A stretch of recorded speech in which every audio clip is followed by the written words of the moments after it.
Hello, I'm Elizabeth Lusesa, one of the lecturers for OEP 101 Education Psychology. As you know, that course has got 6 modules, and I'll be taking with you the 4th module, which is on cognitive process in learning and thinking skills and problem solving. So in this topic, we're going to look at very important human components which are used in learning, that is memory and thinking, and the relationship between memory and learning.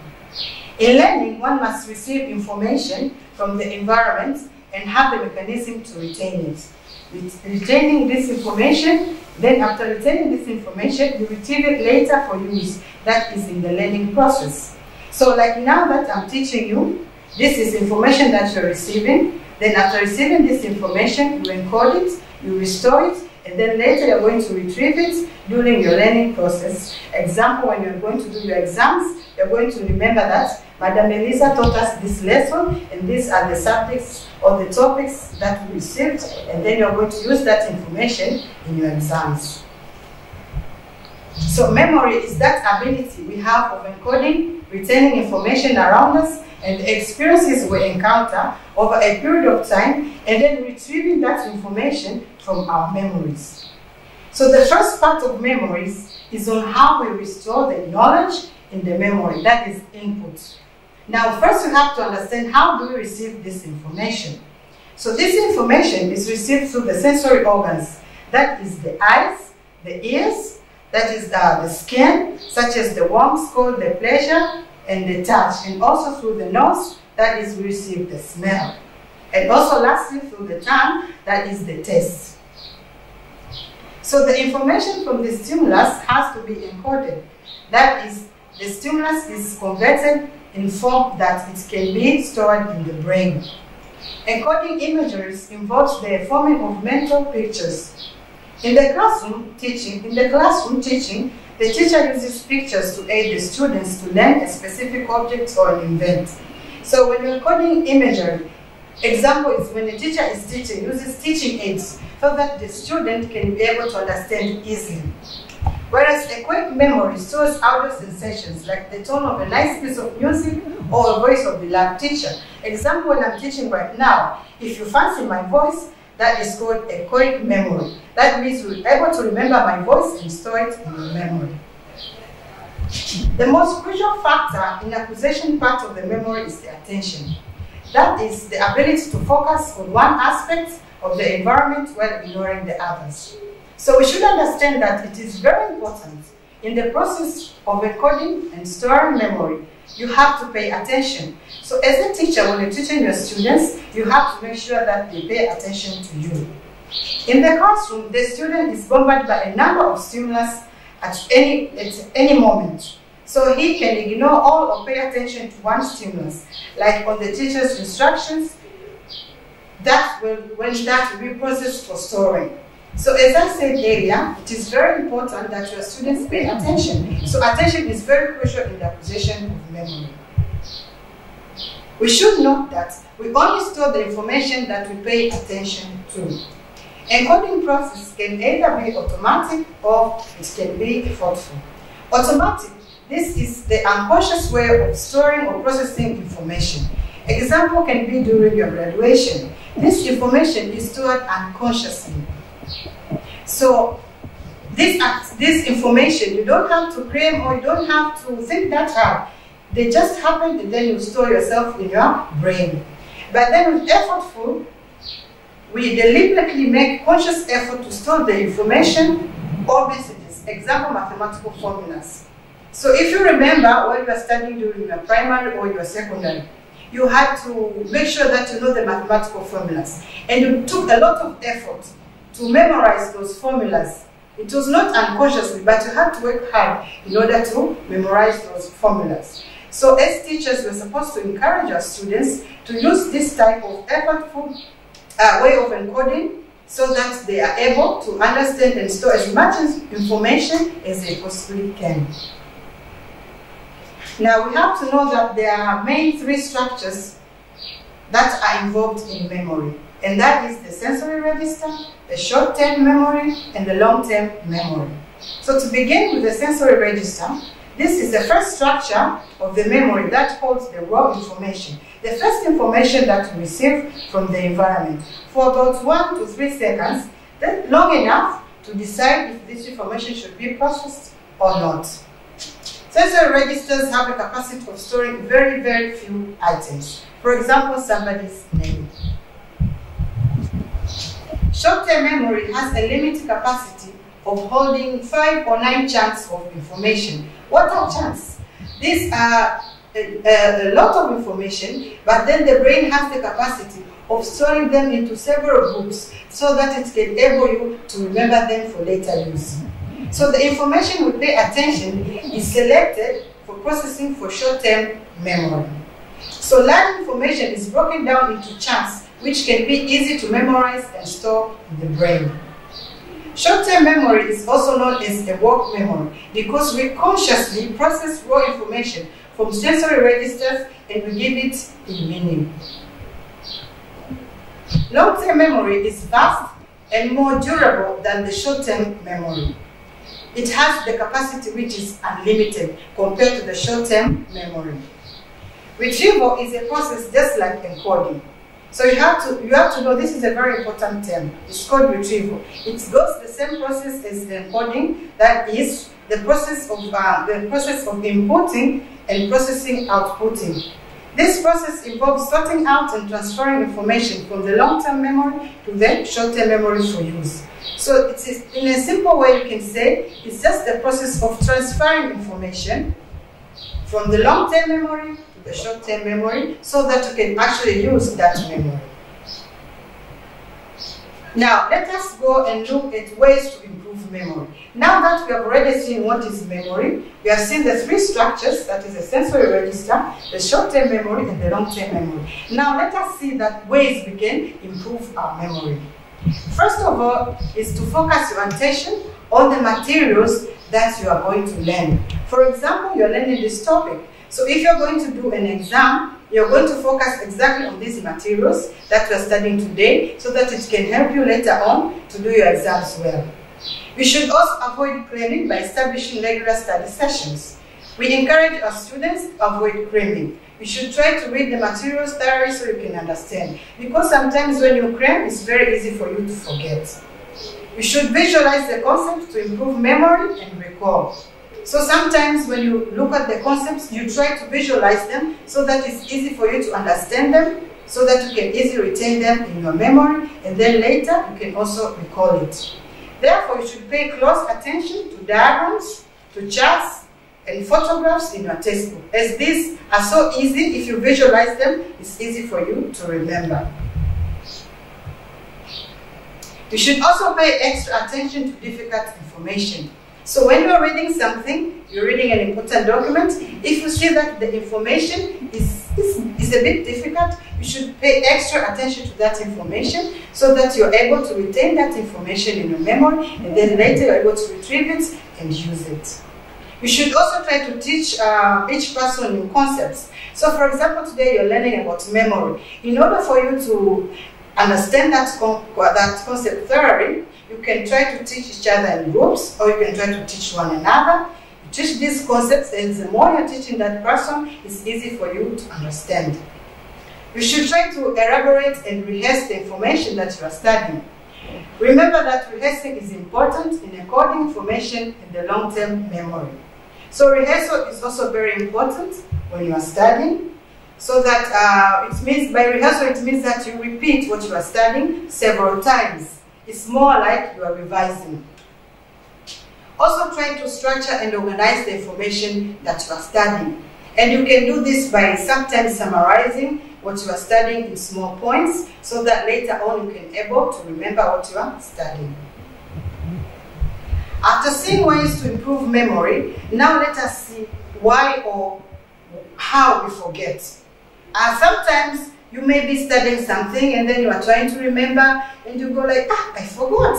So now let us see ways or why, or some of the points that make us sometimes to forget something very important probably we encountered or that we have studied. A student cannot forget something that he or she has not learned. So it means there are some factors which are making that process to go like that. So forgetting involves information in the memory that for some reason it is inaccessible to the individual. So if forgetting is the term that we use, which means that a student has inability to access that information which he or she has learned previously. The following are some of the reasons as to why there is memory loss or why we forget. Most of the information entering SM and some in the short-term memory is forgotten since it fades away due to lack of attention. This is a natural phenomenon that takes place between the long-term memory and in the form of decay, whereby we forget unused information in the memory. So sometimes when you are studying something, due to the lack of attention, you find that you forget what you have been studying, and therefore you fail to retrieve it from the short-term memory to the long-term memory. Interference when learning. So sometimes when you are studying, we find that a number of studies have shown that there are new learning interference which prevent you retaining the previous learning experience that you experience. So you can find that when you are studying, probably you get some sort of interference, example noise, or maybe sometimes somebody may be talking to you while you are trying to gain a certain new knowledge. So this can make you sometimes to experience a memory loss, or you can sometimes forget what you have been studying. Sometimes position of material in a list has some influence on your memory based on the phenomena known as the serial position effect. Sometimes the material are arranged in a series, 1, 2, 3, 4, and 5. So maybe if they are moved the position, you find that you forget because you already claimed that maybe this point is number 5. So sometimes if the series is mixed, it can also make you to experience something we call memory loss. Sometimes one state of emotion during retrieving process may lead to forgetting. Example, you may be studying, but maybe you have a funeral, somebody died in your family, you experience some emotional discomfort that is making you not to do what you're supposed to do properly. So maybe you are studying, if you're going through this, these emotions can make you not to understand what you are studying. And this can also lead to forgetting. In examination situation, for example, if a student is preoccupied with fear of failing, sometimes you are scared that maybe I'm not ready, I'm going to fail. So this emotion can make you to forget even the small points that you had in your memory. So sometimes you should also try to make sure that you avoid such emotional feelings. We normally pay less attention to information that is deemed to be of no significance or meaningless to us. Example, if a student wants to be a doctor, you will find that these students will pay attention to some subjects and ignore other subjects. For example, maybe we are studying here at the university. Maybe these students want to take a certain course. It means that we also ignore some of the subjects in another course. Another point is one state of emotion during retrieving process may lead to forgetting. In an examination situation, if a student is preoccupied with fear of failure, he or she will not be able to concentrate or retrieve the information in the memory. Now, that we have understood what is memory and ways of retaining memory, and we've also seen ways which can make us forget some of the things that we have learned. Let us move to what is thinking and reasoning. We also know that thinking and reasoning is very important in the process of learning. Now let us see what is thinking. Thinking is a cognitive process that involves information in the memory. It is also the ability to manipulate and transform mental representations. When you are thinking, sometimes you go that deep, and we call it critical thinking. This includes the thinking effectively and productively and evaluating the evidence. So thinking is a process that every student and actually every human being goes through. While you are studying, sometimes there are some concepts that you are told to think deeply so that you try to understand them, and sometimes maybe you are supposed to provide solutions. Now, there are different ways of developing critical thinking. And we, as teachers, we have to teach our students on how they can develop critical thinking. These are some of the points that we can help our students to develop critical thinking. One of them is being open-mindedness. It is very important to encourage students to have open-mindedness. That is, when they are reading something, when they are studying something, they should not confine themselves to one idea. They should be able to open their mind and accept new ideas, new challenges, and new concepts. Another point is intellectual curiosities. We're supposed to encourage our students to develop intellectual curiosity. They're supposed to widen their horizon when they're studying, exploring new materials, new concepts, and even go beyond and read texts that are not provided by the lecturers. This way we encourage our students to develop critical thinking and extend their intellectual curiosity. Planning and setting strategies. So when you are thinking, we encourage the students to have plans and to set strategies that can assist them when they are learning so that they can be able to develop critical thinking. They should have intellectual carefulness. So when you are studying, you should organize your things carefully so that when you are trying to think, because they are organized well, you can think clearly and then you are able to find solutions.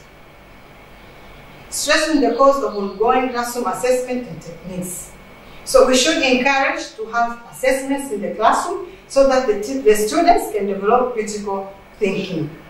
Also, there should be cooperative and group learning strategies. So as teachers, we should encourage students to engage in groups so that they can challenge each other and develop critical thinking.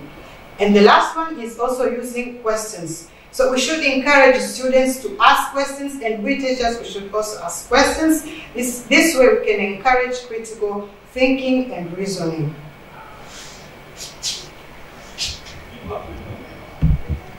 Now, let us move to problem solving. Apart from thinking, we know that there are problems. We have to find ways to solve these problems.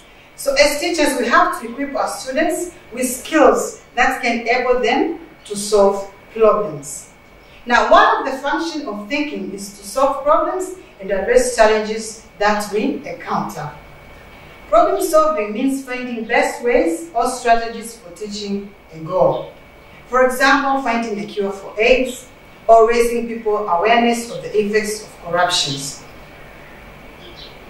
So there are several steps that are engaged in problem solving. One of them is that we should find and define the problem. So before one embarks on a problem solving, one must first recognize what is the problem. So you first have to know what is the problem. After you found the problem, now then you present the problem. This stage refers to the way that we present the problem to ourselves by making it meaningful and meaningful to others as well.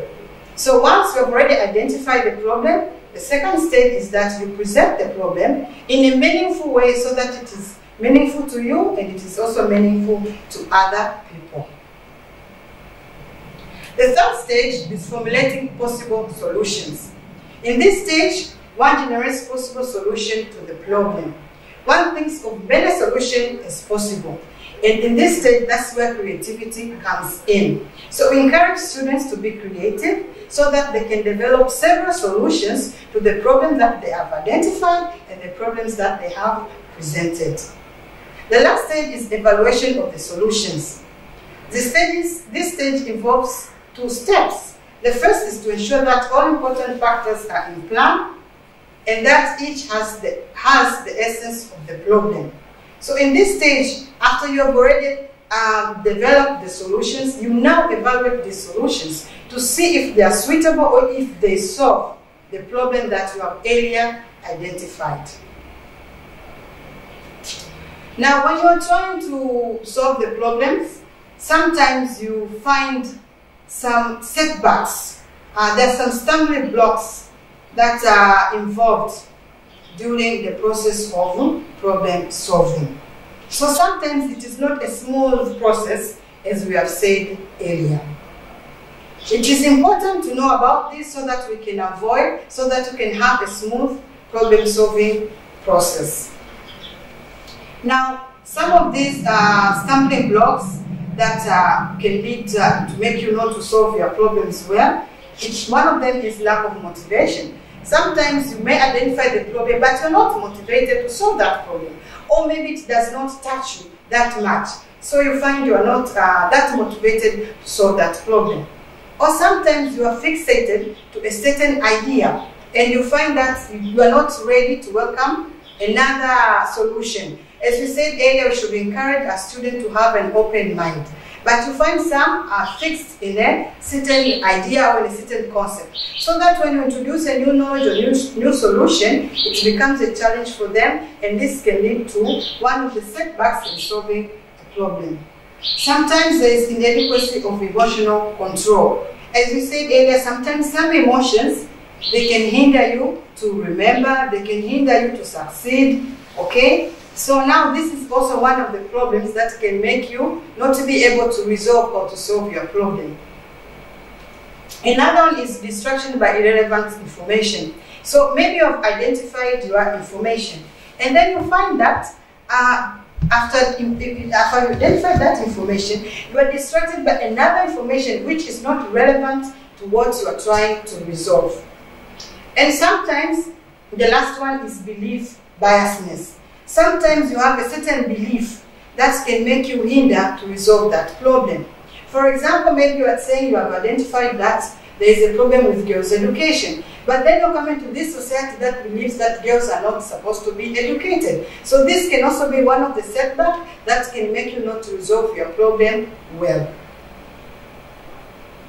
So now we can conclude that in this topic we looked at memory, but we have also tried to identify the strategies for improving our memory and how we can help students enhance their memory. The last part was about thinking process, critical thinking, and what we can do to ensure that, and also about creativity. We also looked at factors that may hinder thinking and interfere with reasoning and problem solving. I encourage you to go to Moodle to see the rest of the material that is there. Also, take part in the activities that are there and interact with me and my fellow lecturers through the discussions and the forums that we have in Moodle. Thank you very much.